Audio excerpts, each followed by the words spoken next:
If you're looking to get a new car, you could really cut expenses by bundling your car and renter's insurance with Progressive. Sure, you love your old car, but you know it's not normal to give instructions on how to open the window. It should be self-explanatory, but it's not. And notice how when you're in other people's cars, you can feel cushion in the seats? That's pretty nice, right? No, it's just normal. So bundle your renter's and car insurance with Progressive and put the savings toward a new car. It's time. Progressive Casualty Insurance Company. Coverage provided and serviced by affiliates and third-party insurers. All right, we are. You're here. You're hearing me now, right? I hear you fine. Okay, and I hear you fine too. Okay, and Tor, you're good. I'm fantastic. Okay. He's a hot spot today. He's a hot spot in the room, which is freezing now because I opened the door and you shut down the heat. I turned the heat down. Now we're freezing in here. It's a little chilly. Because it felt a little claustrophobic, and it's hard to feel claustrophobic. I tend to feel claustrophobic in lots of different situations. I know you do. I've been with you in those situations. Right. So remember, we were climbing a pyramid in Mexico, and Yes. it was in Chichen Itza, and I had the opportunity to follow you and Cheryl and Yes, and the inside. whole line of tourists going in through this tiny entrance into the inside of the pyramid. Yes. And to crawl through this bat-infested tunnel with there was 110 degrees, and with It was close to that. with guano dripping, kind of damp. Yeah, guano dripping all over us in the dark. With I don't recall one bat, but go one ahead. shining light bulb at the end. That's pretty right? much true. Yes. To see and what we were going to see. The goal was to see the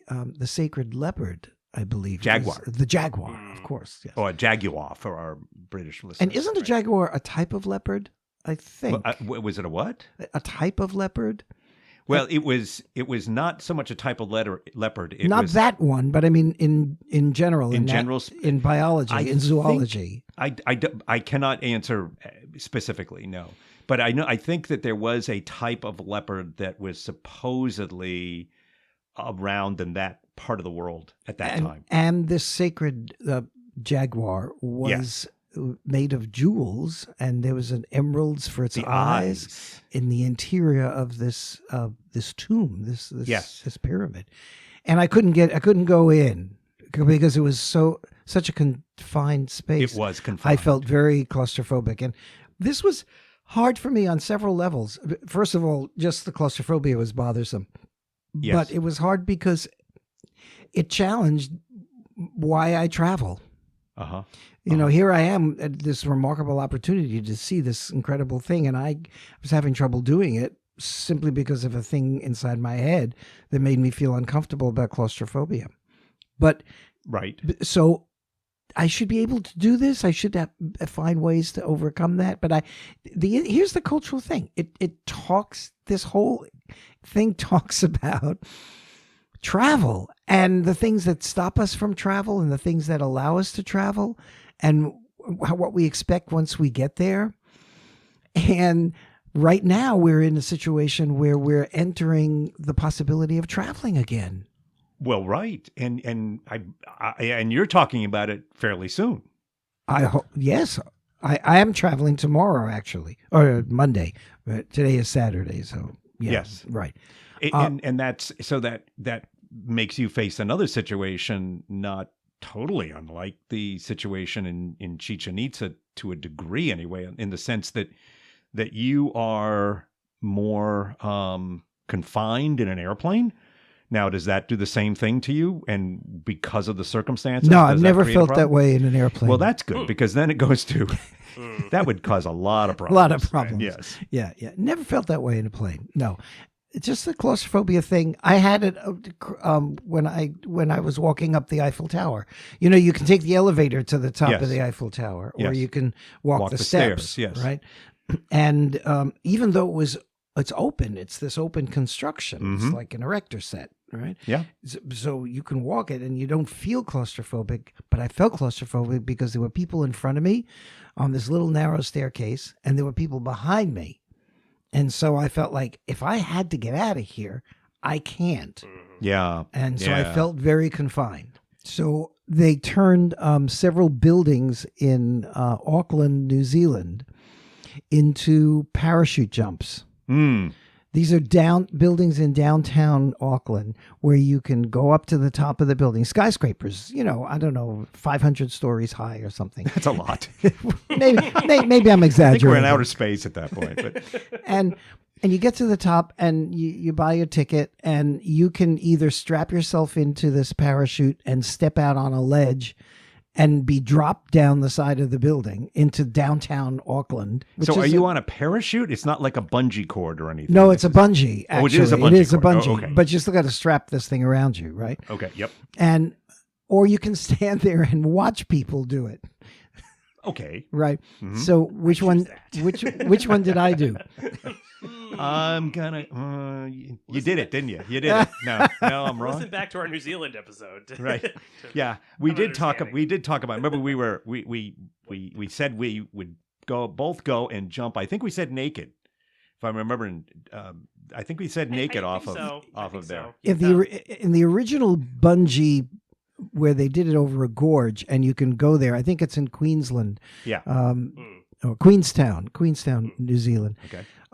You can do that. You can choose to jump naked if you want.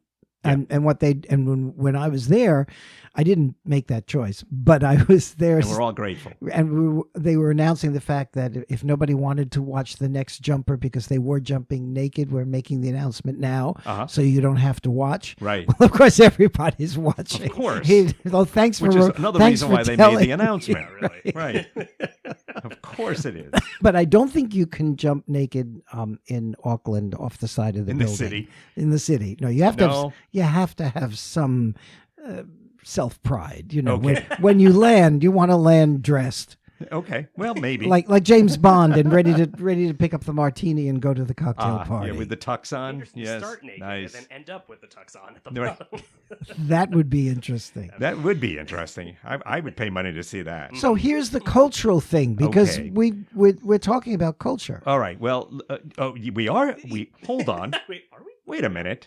Well, we we've are. mentioned 3 different cultures already. We did. and, Actually, 4, because you got to consider your own culture whenever you think about culture. that's a very good point. Because And my reactions to any of these 3 you're just would not be going to let me different. finish here, are you? You're just I gonna weren't keep an on American. talking.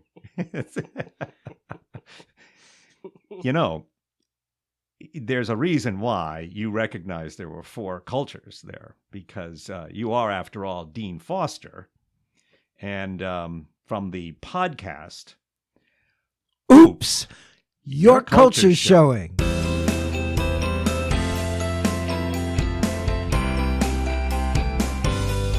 And you're Tom Peterson I am. I'm from still the same from the podcast. same podcast. Yeah, isn't that amazing? And What and are we the- and we have what with are us the chances. Torin. Hello. Yeah, and we are in studio. We are all together inside, which is somewhat frightening and very wonderful at the same time. For the last year, we have been habituated. Our nervous systems, our neurological wiring has been, changed. We had to develop new habits to survive with what we're speaking about COVID. And now we're vaccinated. All 3 of us are vaccinated. We're immunized. Yep. And they're telling us, if you believe the science, which I think is an oxymoron. You can't believe science. You can know science, right? You lost me on that one, but go ahead, keep going. Because belief for me is tied to faith, and faith has nothing to do with facts. But science is all about facts. Well, so, true. So, here are the facts. But I can believe those who tell me the science. Well, that's true. That's true. And you can deny the facts if you choose, Sure. but that would be Oh, irrationality. that never happens in the United States. And certainly people don't do that, right? No. No, we're completely and only rational beings, as economists will remind us. Yes. Don't do that. The economy is going to collapse if you do. It will do it anyway. Oh, well. You'll lose money anyway. Yeah. But Except I made a lot of money, so I don't care what you lost. Yeah. Okay. Anyway. So my point here. Yes. Oh, What wait, is- there's a point? What was the point? It has something to do with culture. So we had to acculturate to these different behaviors in order to survive. I see. And now we're told it's okay. If you've had your vaccination and the science and the facts say you can take the mask off, we can sit here, the three of us, in a room, and it's a little strange. So we have this neurological reaction, a Pavlovian response that maybe this is dangerous because we've been told it's dangerous. It's for the last year plus, and we believed it was dangerous, and it did, and it was dangerous. Well, Facts are that it was certainly dangerous. was dangerous. A lot of people have died. Yeah. So, and unfortunately, some people didn't treat it that way. But in our particular cases, and in most people's cases, I would say, they did. So it's a retraining. We have to retrain ourselves. We have to slowly re-enter. I don't think we can jump right in. You know, there's the part of me that's very eager to, and then there's the part of me that's frightened to. Sure. And you know who you listen to, which the angel of a devil on either shoulder. You know, it's going to take some time. It takes some time. Yeah, and I think, I mean, the thing I'm noticing from just doing this is that it's nice to have the normalcy of it. Although it has a kind of shaky normalcy to it, like you're talking about. But it's also it's such feelings that we've lived with our whole lives until recently. So that's kind of wants to just go back there. But at the same time, it's their side of me that keeps saying, oh, wait, whoa, hold on. Mate, you're forgetting this, or did you do this, or shouldn't you be, because that's what we've done constantly. It's habitual, if nothing else. It's habitual, exactly. Right. We've had to create new habits. Mm-hmm. And the creation of a habit is a very neurological process. Yeah. And you can't just shut it off when you don't need the habit anymore. Right. It's not for a while anyway. Not for a while. Are there withdrawal symptoms? I think the good news is the withdrawal symptoms aren't going to be that bad. Well, they're certainly not as bad as the disease. Not at all. So, Yeah. I think we can all agree on that one. So I started thinking, the positive side of me, the side that was not feeling threatened or put in danger because of the situation. Yes. The side was going, okay, let's open up and be open to this new world and these new possibilities. One of the first things I started to think about was like, where do I want to go? Mm-hmm. Of course I want to see friends and family, but beyond that, my career has been, for over 30 years, basically on a plane, right, and traveling, yep, and talking about cultural differences. And for the last year, I had to not do that, mm-hmm, which was, I don't know if it was any harder or easier than anything else I had to do to get through this pandemic, but I couldn't do that. right. Clients weren't sending me anywhere, and there was nowhere to go, even if I wanted to go. So that was strange for me, but not impossible. But now I look at the world again. I am starting to hear from clients about when we have our conference next year in India. Are you available? Can we talk Great. about doing that? And so I'm looking forward to that, but I'm also I'm in this strange place right now where I have the right to fantasize about where would I go anywhere in the world if I could now get on a plane to do that, because it's likely that in different places around the world we might be able to do that soon. Right. And that gets us also to the idea that we're starting to get in the U.S. We're starting to get to this point where we can travel. And yet there are also, our minds want to say, well, then where do I want to go completely around the world? And that's not the scenario around the world. There are areas that are really struggling at this point still. Now, we're not just jumping on planes going anywhere anyway. You can't. But it's sort of, I'm talking about the normalcy. It starts to trigger that. It's something that and on a totally different level. But if in the middle of a winter in the Northeast United States, if I head off to vacation where it's 80 degrees and sunny and I'm lying on a beach somewhere, my brain starts to think it's summer in the Northeastern United States. Yeah, sure. And it's not. But so and that's kind of that same feeling that as things start to loosen up, I'm guessing wherever people are, they start to perceive the rest of the space that way too. I guess that's maybe regional too, and maybe that leads to some of the problems we've had with people not cooperating. I'm going to be curious to see how this has changed the culture that I'm going to be visiting. Yes. How, when they open up and when we can visit them, Yes. will I see something substantially different? Will people be that different? Will they be making a concerted effort to return to things the way they were? You know, you can double up on just trying to make it the way it was, or do you allow for whatever changes it's made in you to just reveal themselves? Yeah. Will cultures change because of this? You know, I almost think they have to some degree, but I think that's going to be a real good question. And how does it manifest?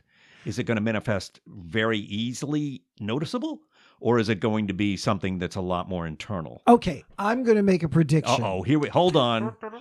There it is. There's the trumpets. It's a prediction based on fact, scientific fact. Or Torin making noises. One or the other. Sounding like a trumpet. Yes. Are you doing that again? He does it well. Every once in a while. He does it well, and yes. All right. Claustrophobia, agoraphobia, and Trumpophobia. Could you please not make it in rooms that were closed in with you? Trumpophilia. Yes. Oh. A Trumpophilia. Well, Trumpophilia. I think for the last 4 years the country was divided over that. That's right. Good point. Oh, a In lot that of case, points for that one. Well done. Yeah. Well done. Have to give you that one. So, But based on fact, yes. I'm making this prediction. Based on fact. Yes, go ahead. Not the trumpets are back. There's flourishes, as Shakespeare would say. He can't resist. This is like shaving a haircut, you know? So here's my prediction.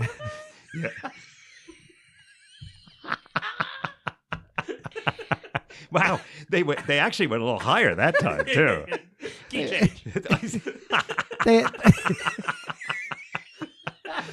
had the piccolo from the back. Is that what that was? Yeah, he waits for that. I love him. He gets a possible 20 on every gig. Does he? Yeah.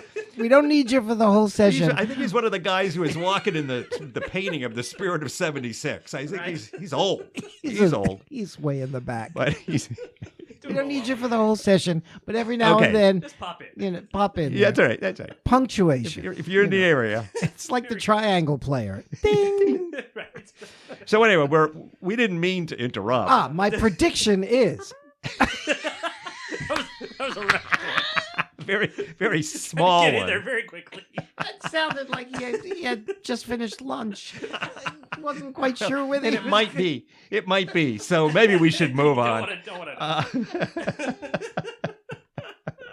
to.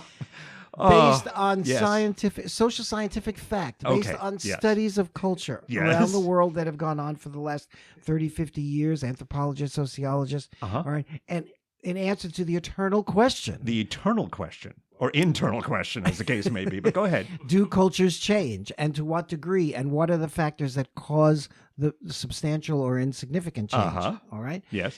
All right. The bottom line is that cultures don't change very fast, and they don't change fundamentally quickly. Uh-huh. Now, on the superficial level, you will perceive change and can perceive change in those cultures that are being impacted by various forces, either more quickly or more slowly. For example, like China. Yeah. There's no denying that over the last 20 to 30 years, China has changed substantially. You take a trip to China, you get off the plane, you look around, you see it's just the whole place looks totally different from the way it did, and people live differently.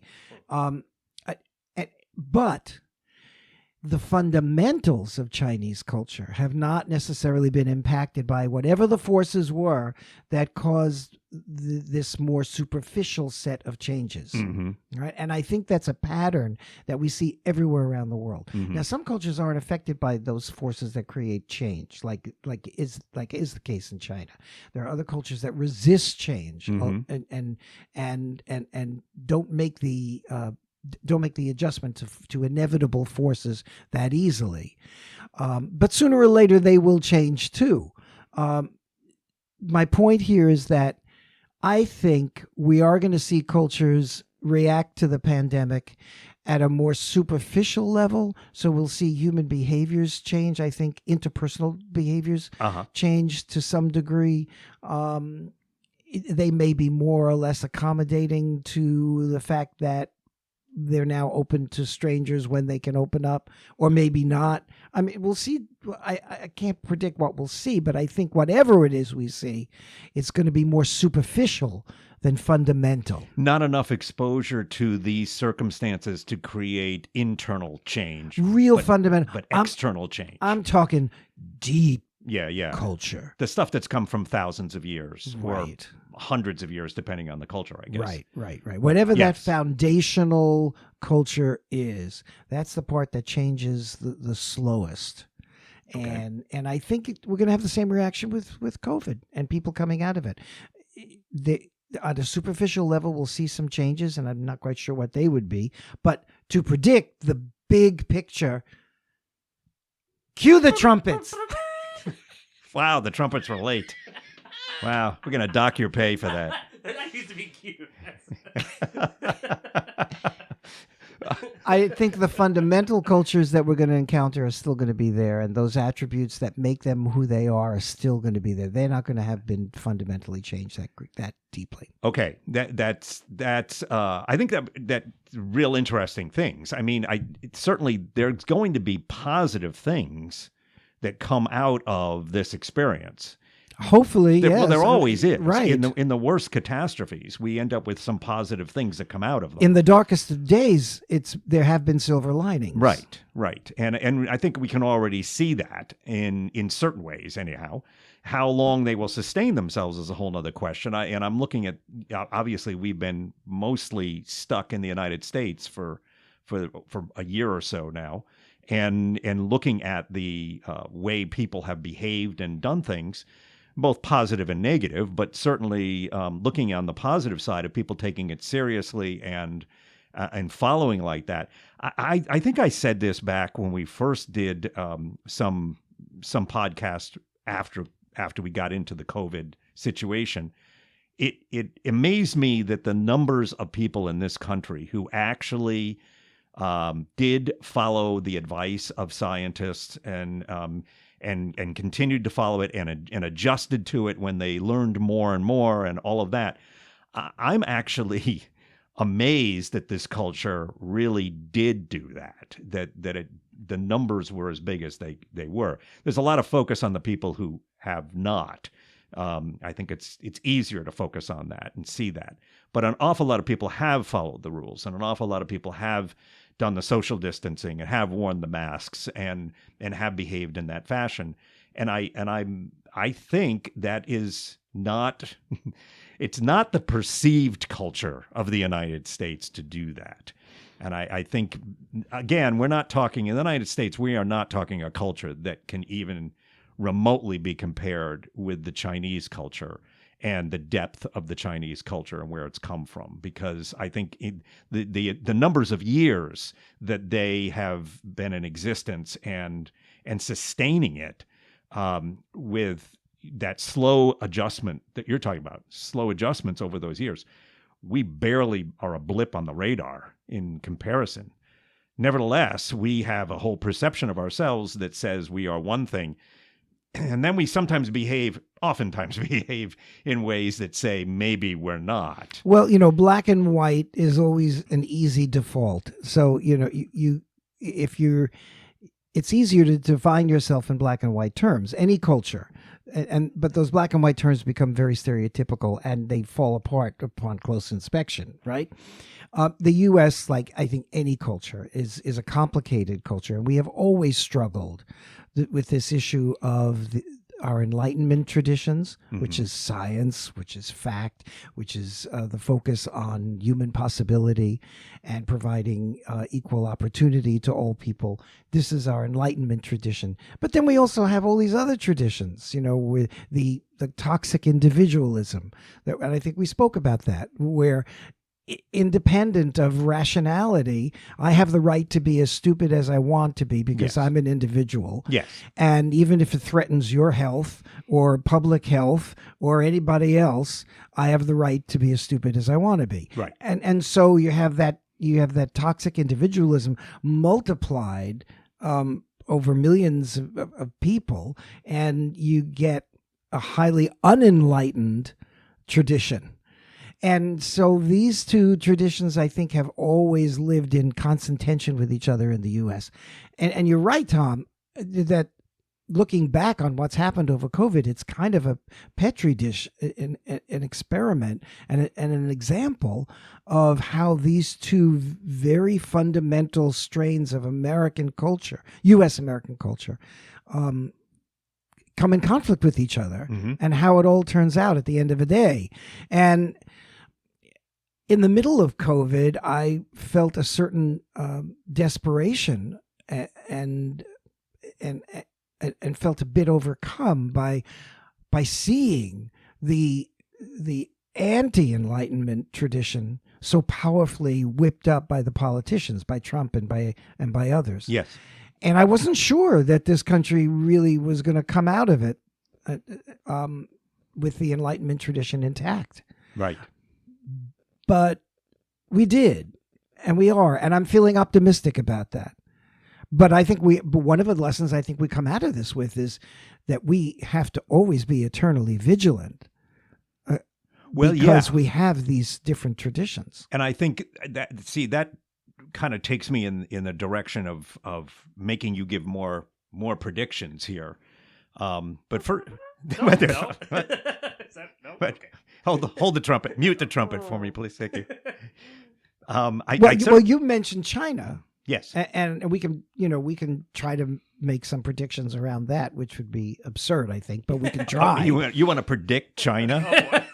So I immediately qualified what I was about to say. The trumpeters didn't even show up. They for that. they were went, no, aghast. never Packed mind. up the trumpets. They were aghast. They couldn't put the instrument to their mouths. They were.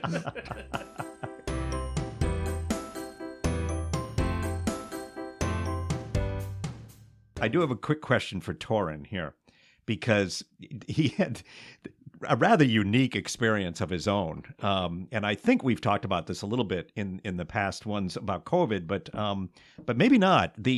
You right prior to the United States being really taken into the COVID-19 situation, you traveled to Taiwan to Hong Kong. Yeah. And you had planned Taiwan, but you canceled that, and flew to Hong Kong and back, and spent some time in Hong Kong. And they had already been involved, and they were in kind of a downward trend at the time, correct?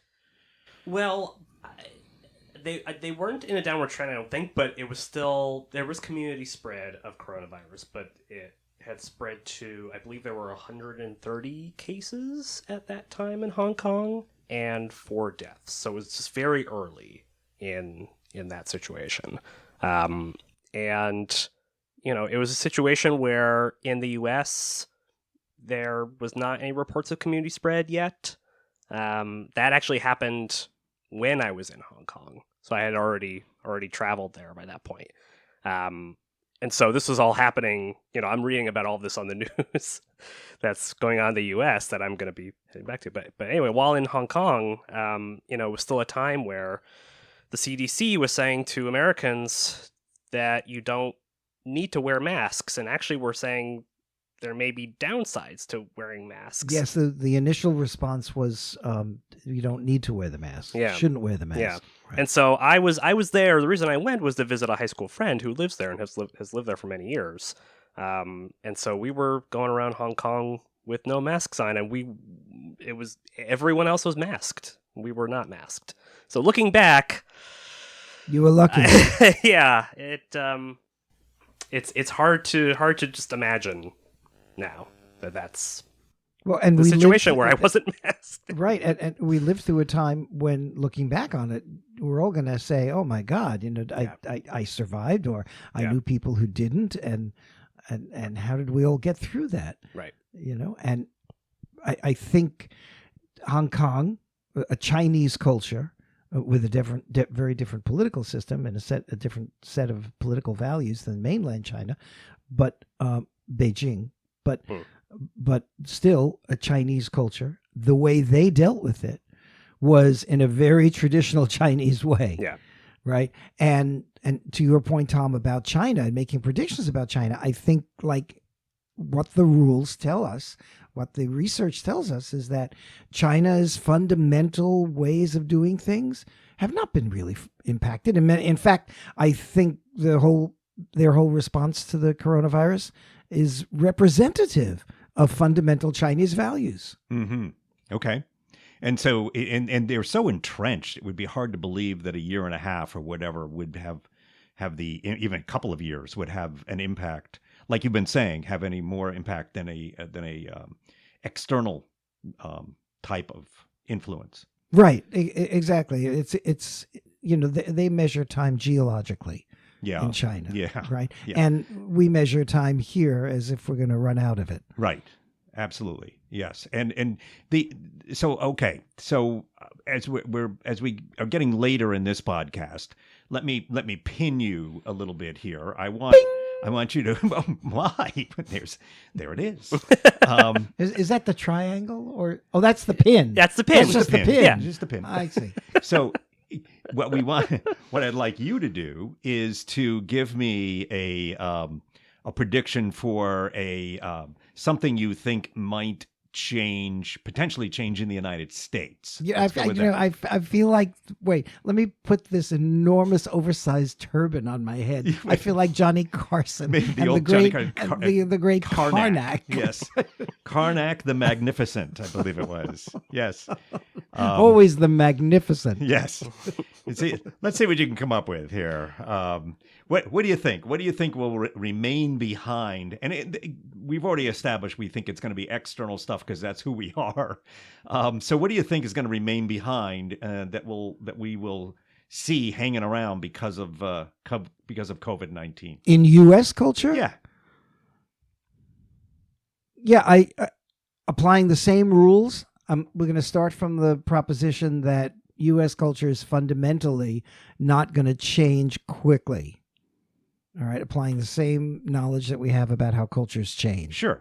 All right, so those fundamental aspects of American culture, like what I've mentioned before, the Enlightenment tradition and what I would refer to as the non-Enlightenment tradition, they're going to be in constant tension still. Neither side's going to convince the other too much.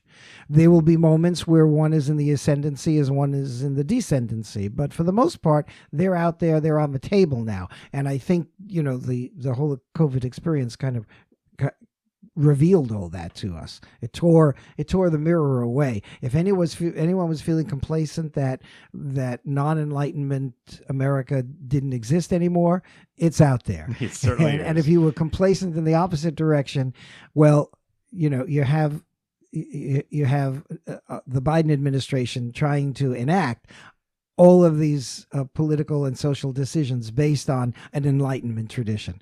So I think we're going to see more of the same. Okay, is the bottom line. But interpersonally, I think a lot of people are going to be struggling with the adjustment, just as I've been and you've been, and reentry is not automatic. And I think, the other day when I realized that, I felt much more comfortable. I said, "Oh, wait a minute! Give yourself a break. Reentry is not going to be so easy." And I think people may be struggling with that.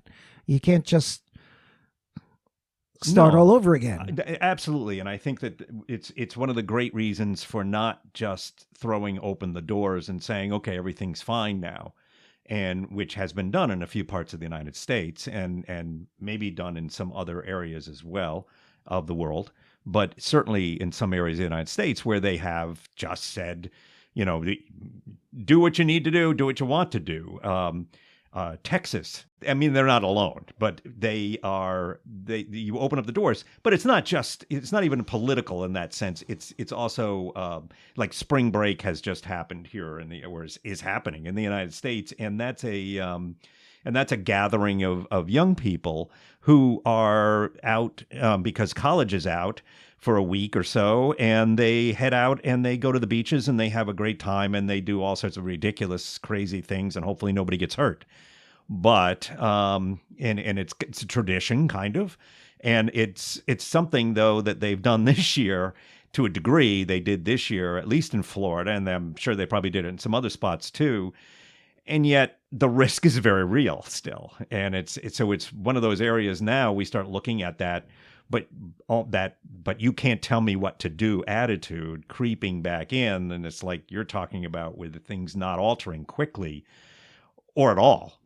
Well, I think they but can, only on the surface. Only on the surface. I mean, you can make behavioral change pretty quick by enforcement. You make some laws, you make some policies, and you enforce it, and it changes pretty fast superficially. But that tradition of resistance to those kinds of things is always there. Sure. So there's always pushback, and then there's always resistance to the policies and the laws, to sometimes great degrees. And you can have, an election where somebody like Trump gets in and they reinforce all of this stuff. Mm-hmm. So yep. this older tradition. So it's a lot of back and forth. But you're right. I mean, spring break is a perfect example of just people feeling like they want to believe that they have a greater right to enforce their toxic individualism than the concern of public health. And one of the things that I'm thinking would be just great is that we can, now that we're all back in the studio and we're all able to be here and do this again, and hopefully everything will stay safe and will continue in this direction, which it appears it will. However,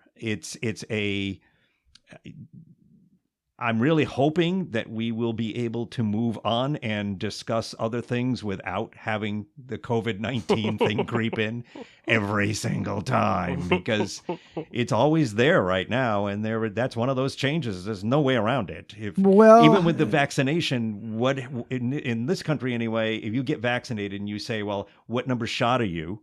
Are you 1 or 2? How long has it been since your second one? And what did you get? Did you get Moderna? Did you get Pfizer? Did you get Johnson & Johnson? And those are the kinds of things. Those are our discussions. Well, so in terms of interpersonal relationships, yes, we'll get lots of superficial change. Instead of asking, "Hi, how you doing?" and expecting a kind of meaningless response. Because of COVID, we don't even say, "Hi, how are you doing?" Because we don't want to hear about anything that's too dangerous. Right. And we skip the whole thing and we just say, "Did you have your second shot yet?" Right. Pretty much. Because yeah. I'm not even talking to you unless I know what I'm facing, there, buddy. Yeah. All right. Well, you know what? It is time for us to wrap up another podcast here. And it is time for us to, we're going to try to come back and give you another podcast that is we're going to try to spread to some other subjects and see what happens.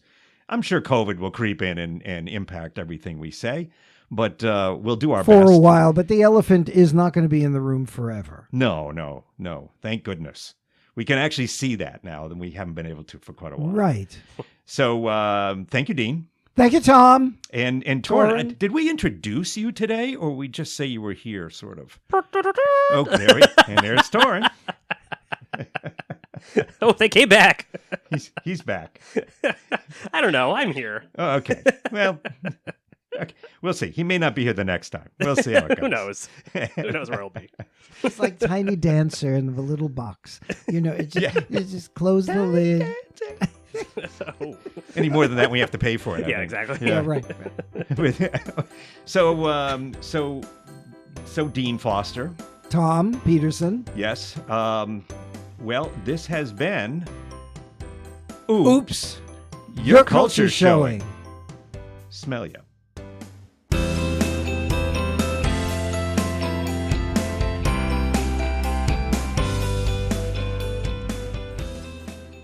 Okay, listen, the way to get hold of us is oopscultureshow@gmail.com. And our Twitter handle is Oops Culture Show. Whether this is the first episode or the third episode or whatever episode that you've listened to, you should really subscribe. That's the best way to go, really, honestly. I know what I'm talking about. All right, so just subscribe through iTunes or through wherever you get your podcasts from. Subscribe. Thank you.